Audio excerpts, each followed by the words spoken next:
Hello and welcome to another Atypical Philosopher video with myself, Jonathan M.S. Pierce. Sorry, this was recorded earlier, but the sound was corrupted, and then I had to go to a meeting at my boys' school. So I do apologise that this is not out. This has not been put out a couple of hours earlier. Okay, so I hope this isn't out of date already, but it almost certainly is because Ukraine have been having daylight for, I don't know, so if they're 3 hours ahead now, it's sort of 3 o'clock in the afternoon. They've had most of the day's fighting, to be fair. So a lot would have changed. This is basically going on last night's stats. The big thing to remember about Ukraine at the moment is the lack of clarity as to what has been happening. There are claims coming from the Russians, claims coming from the Ukrainians, claims coming from YouTubers and people on Twitter and people on Telegram. And I make a claim the day before, and you look at it now and you think, actually, was that 100% correct? Not really sure, because there's operational security, there's a fog of war, and there's a lack of verifiable information. And we'll see that in several places. Let's start with our northern area, northeastern area. There has been shelling from Russia into the Kharkiv Oblast. That could be a way of distracting troops from this Luhansk area back to sort of think about stuff up here, or it could just be what the Russians do. I mean, they've been doing that fairly consistently all along, but a bit of renewed shelling across the border.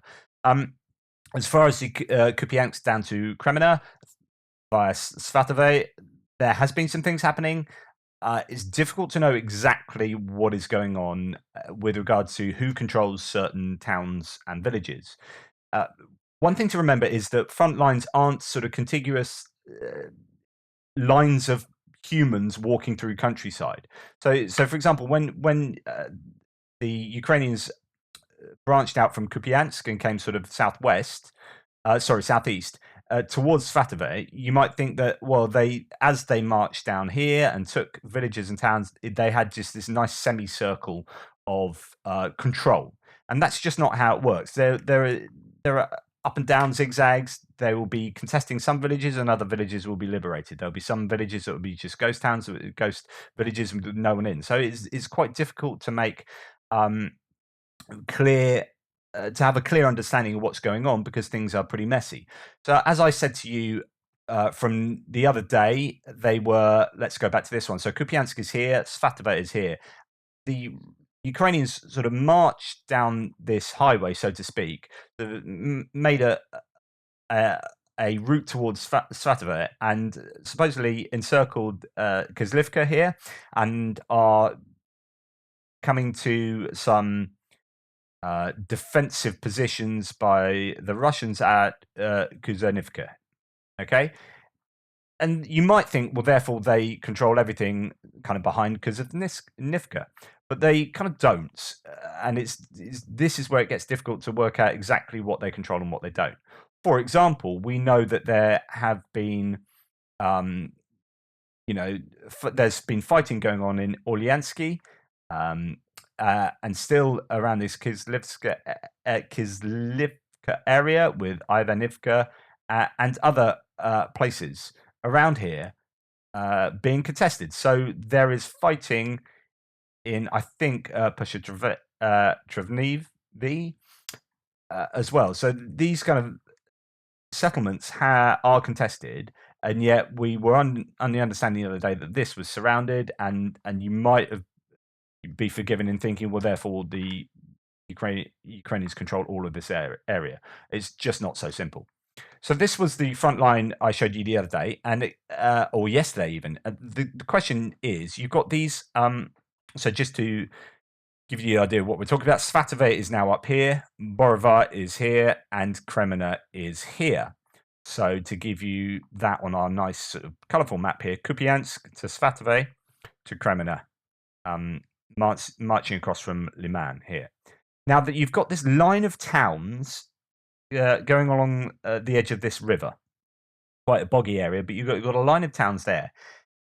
The question is, which of these towns do the Ukrainians control, and which do they not control, and which are contested?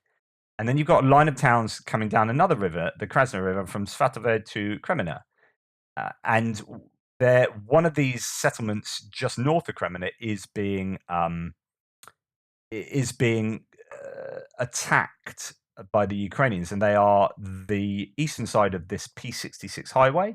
So that's really important. The fact they've broken across a highway and they've got fire control over at least some parts of the highway, which means the Russians can't effectively use it to supply Kremlin from Svatove, or vice versa. And there is talk about the Ukrainians being on the eastern side of this Krasna River in one area. So the question is, which of these places do they control? So here's the line of towns going up in a more westerly direction, and this line of towns going up an easterly direction between Svatove and Kremina. It is just here at Krasnoyarzyshensky that the Ukrainians are contesting and are possibly on the eastern side of the Krasna River. There's another settlement just down here where they are the eastern side of the P66, but not the eastern side of the river. Okay, so we know that they've got Makivka. We've got good visual evidence of that, and Nevsky down here. And then it gets a little bit unsure. These appear to be contested, and the Russians are holding out a buffer zone to the west of Svatove to protect both the road and Svatove itself. As the forces are moving eastwards from Borivar and up from sort of Tierney as well. So what is controlled by the Ukrainians is not wholly clear. So Ryhorodka is a place where there's quite a lot going on at the moment, and that's a place to watch out as the Ukrainians sort of make this eastwards movement towards Svatove.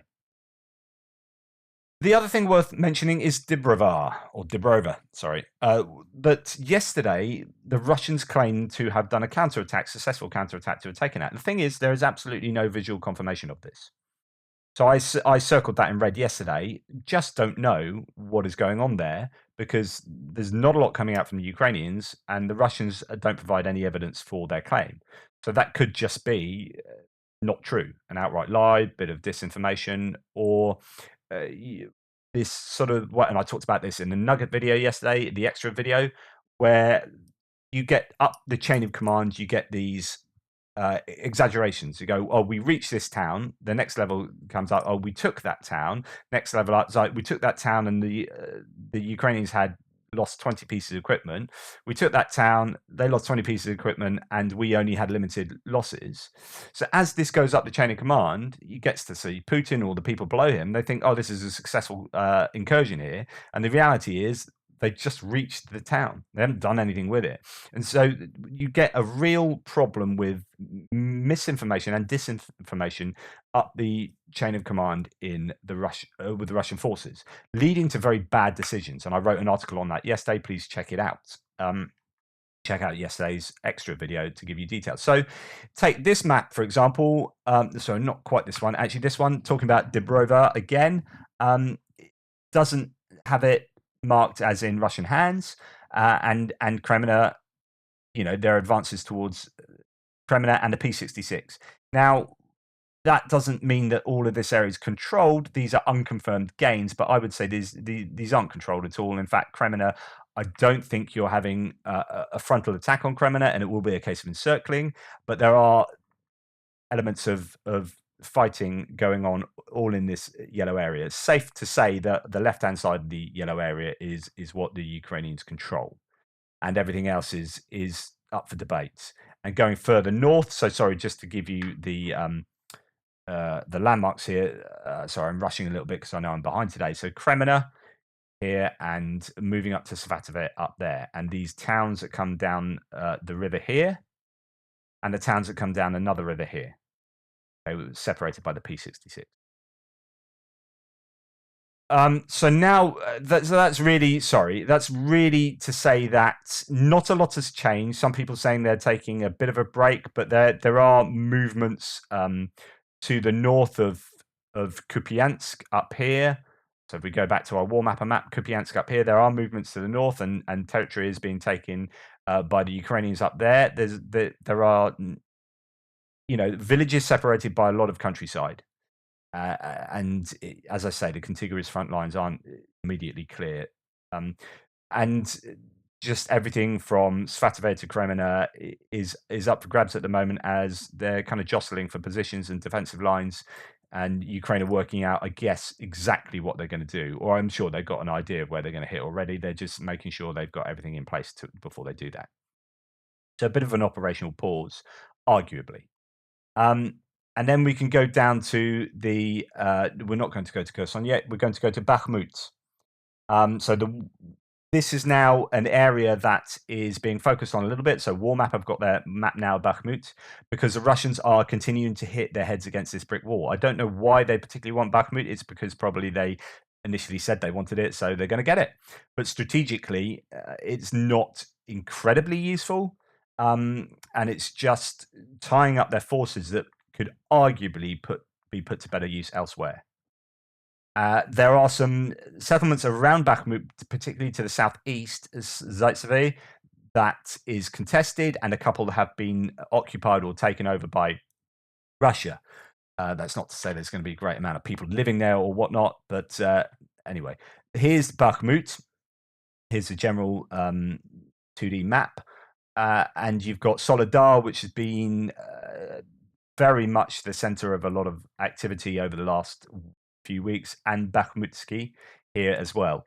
But the front line looks something like this. So these are contested here, the edge of Bakhmut, which has been pretty apocalyptic at times, the amount of bombarding it's had. And then you've got these three settlements I was talking about. So you've got Odradivka and Vasily Dolina being taken over, I think, now occupied by the Russians. And then Zaitsevi is contested.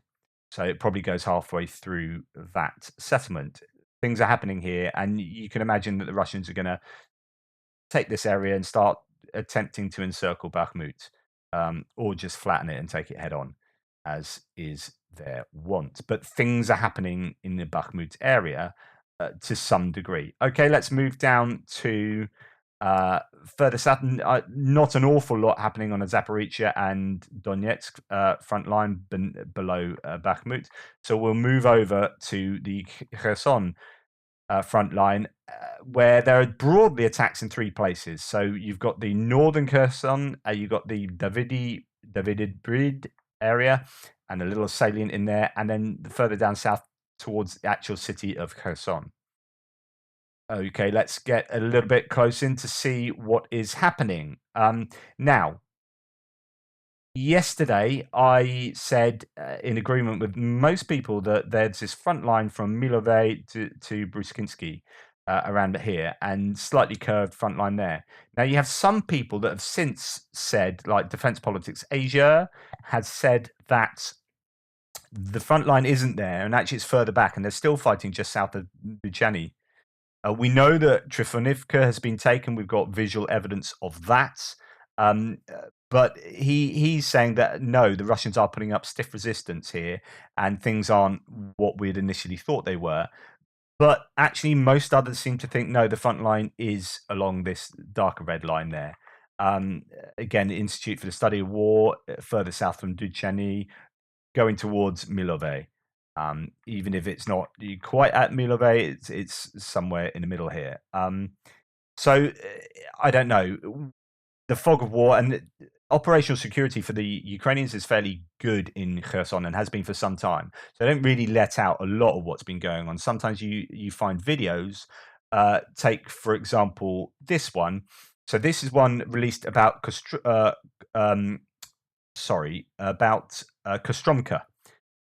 So this is Milove down to Bruskinsky here. And so Defense Politics Asia, for example, it says that actually the front line's further back here yesterday. That's what he was saying. I've got it here, and that there seems to be a bit of a push around Kostromka. We're fairly confident, well, I'm fairly confident that the Ukrainians have Kostromka under their control. You see videos like this released by the Ukrainians, which indicate that they probably do have Kostromka if they are releasing a video of their preparation to take it, which is what this is. So just a couple of things to look at in this video, which is the quality of the equipment that these guys have, the Ukrainians, what they're wearing. I talked about these yesterday in the extra video. They are just always look so much better equipped than the Russians. and the vehicles they have, the range of vehicles they have here. A couple of tanks maybe have been captured from the Russians. I'm not sure, but just there's a nice range of equipment to be viewed here.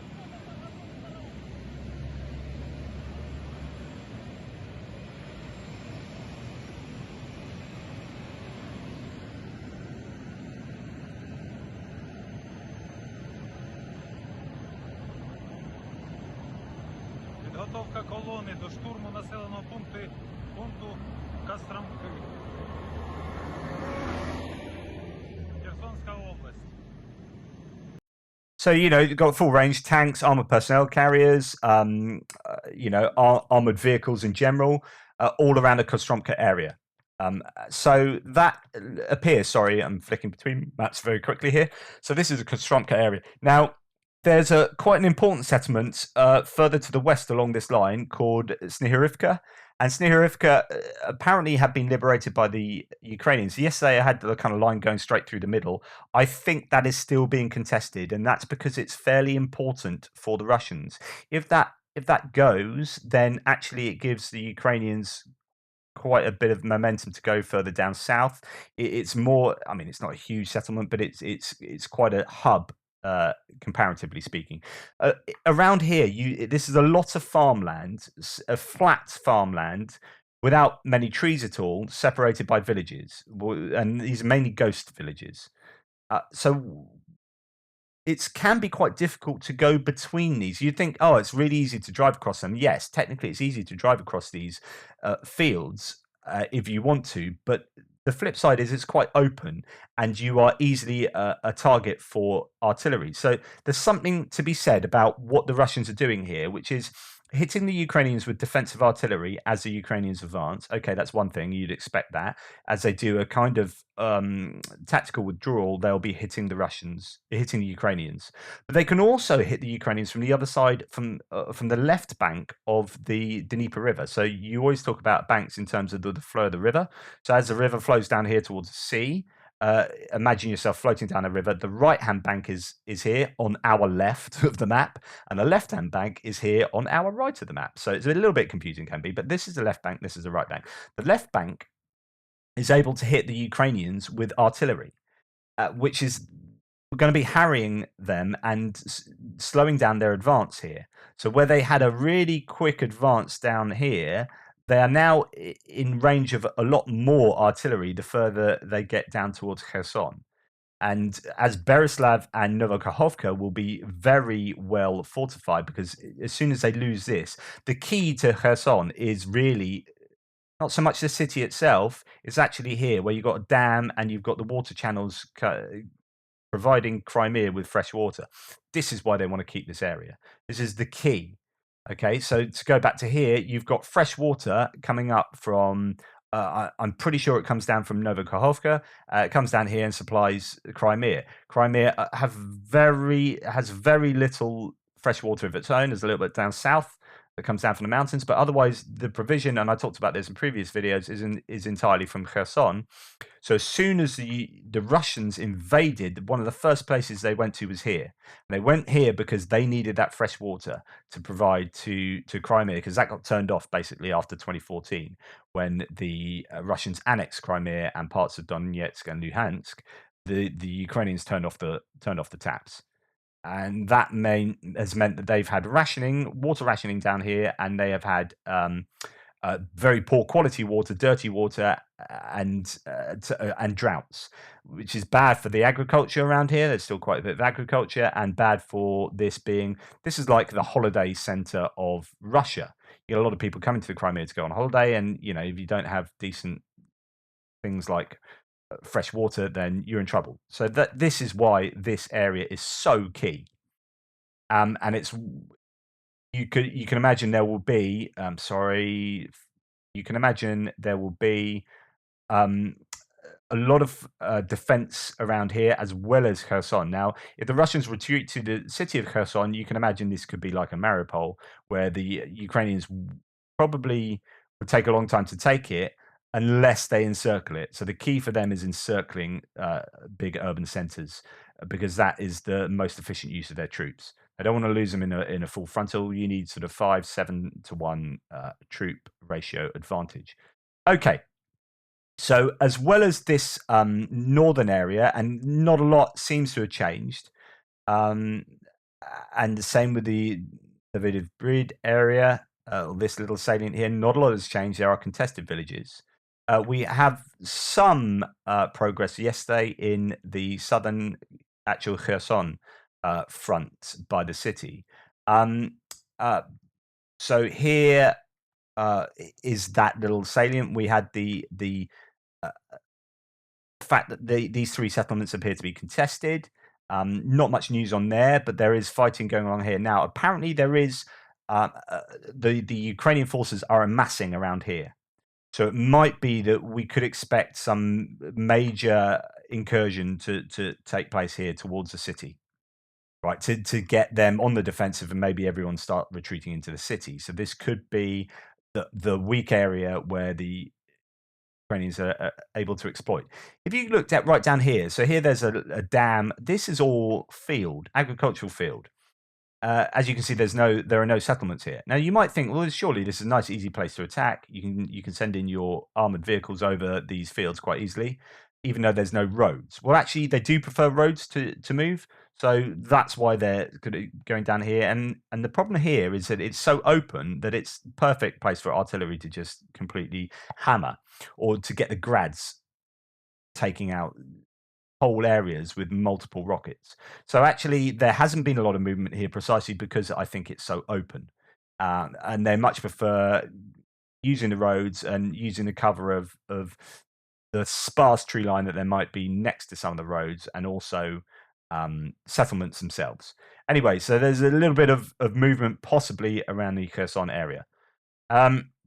In Kherson Oblast, or it's somewhere along these lines, the 128th TD Brigade has been doing. This is just some evidence of a night raid. Now, I said the other day that the Russians don't really have very much night gear, and the Ukrainians have had for a long time in Kherson actually had decent night gear and can operate at night, and that gives them a tactical advantage over the Russians. Well, here's released footage of them doing a night raid on a position in the tree line that the Russians hold.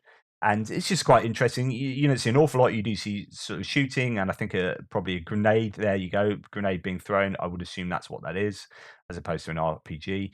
And the Russians, appearing to be overcome. There you have the shooting, as the Ukrainians are attacking in this somewhere in Kherson. I just think that's quite interesting to show you the capabilities of the Ukrainians compared to the Russians in the way that they are able to operate at nights in a way that apparently the Russians have been largely unable to do. Okay, I'm going to show you evidence of the Ukrainians. So I talked about Kostromka before. This is a place near. Let's find it. Here it is. So this is a place again in the Kherson Oblast, fairly close to. Where are we? So we have Mykolaiv, Kherson there. So this is, broadly speaking, somewhere over in the slightly in the northern areas of the front line around Kherson. And this is an interesting video because it shows you the conditions that the Russians will be living in. I talked about this in a previous video, which is they organized in the way you set out your camp and having good command structures, having you be very regimented and organized means that you are much more likely to be an organized unit and having a sound command structure. But when you look at places like this, you think, oh my goodness, look at the mess that these guys live in. Does this represent the kind of mess they are organizationally? So you've got Russian forces literally setting up camp in a pigsty. I mean, this isn't a joke. They are camped out in a pigsty, and it's an absolute pigsty. It's a complete mess. You got mattresses all over. Just, oh my goodness! You got washing machines that have been stolen, like evidence of looting still going on, and these guys just living in a complete mess. And you're thinking, what does this say about these troops? What does this say about the command structure for these troops? Would you, for example, imagine NATO forces living like this and operating like this? And does this represent a difference? Is this indicative of something? I just think that's quite an interesting video that's come from Kherson. Anyway, that's broadly all I have to say at the moment about the front lines. There is not a lot of news about movements, but then there probably will be now because this is several hours later than it should have been. There is some interesting debate as to where the front lines are in the northern Kherson region. There is Russians pushing in Bakhmut, and the Ukrainians still pushing near to Svatove, but not doing things too quickly. Is that a problem for them? Have they lost momentum, as we talked about yesterday, or is this operational pause so they can just gather themselves to make sure that they do it right in the coming offensives? We are apparently also seeing evidence that mobilized troops are being sent to both the Svatove area and Kherson area as well, apparently. So there you go. Anyway, please, I split my video today in two, as I probably will do going forwards, to have my map section in the morning of the advances on front lines, and that will be the Ukraine war update, and then my nuggets section where I just go through a whole bunch of stuff and discuss and analyze and show you loads of clips and photographs and tweets and bits and pieces from the internet, and that will come out in the afternoon later, because there's so much content and I speak too much, and it's just how I roll. Sorry if you don't like it. There's always other people on the internet you can listen to, but there's too much to put into one video, so I will be releasing probably 2 videos every day if I can. Days like today when I have meetings, I'm really sorry. I just I couldn't get this out soon enough because the audio was corrupted, but here it is anyway. Please like, subscribe, share, do all the things that you always do. Hit the bell. I don't think I have a bell, but if you've got a bell, just hit it. Just hit that bell. If you've got a bell in your house, smash it. I don't really understand what that means, but anyway, do YouTube stuff. And thanks for all your support. And over 5,000 subscribers. Whoop, whoop, whoop. Party. So it's Friday night, or will be Friday night later. I'm going to have a party on my own. 5,000 subscribers. Thanks. Toodle pips. Laters.